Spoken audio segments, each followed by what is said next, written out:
Hey everyone, here we go with the second part to our instructions on how to use your spray gun assembly with your machine.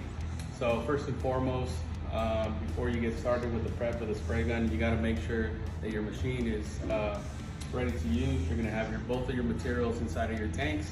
You're going to have your machine ready to go, your lines hooked up, and then you want to make sure that when it gets calibrated, you're calibrating to 4 ounces of hardener and 4 ounces of resin for your material when you're going to spray. That is a must with it when it comes to the spray gun.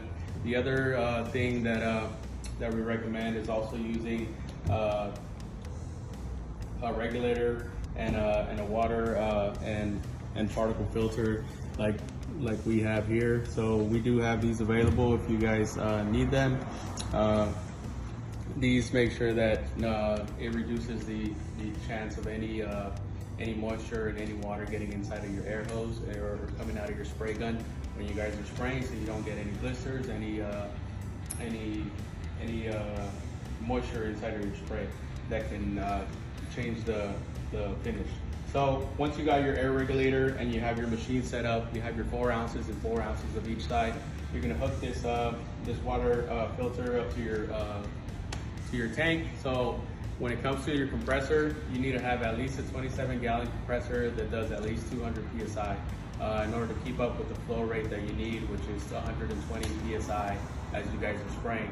Now, when you guys hook these up and you hook up your lines directly to your directly to your gun, your air hose goes directly from your compressor to your air gun. Once you got that hooked up, you got to make sure you do a test run.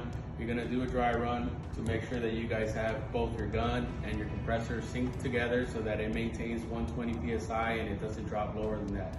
So you're going to have to play with your compressor. Depending on what type of compressor you have, it can vary, but you want to set your regulator on your external compressor to at least 150 or so that it maintains when it drops, it doesn't go past 120. Once you got your air gun hooked up to your air hose, you're going to do a dry run as explained, and if everything checks out, you got 120 PSI stable, then you guys are ready to spray. Then after that, you're basically going to hook up your service hoses to your gun. You're going to do your tape, and then you guys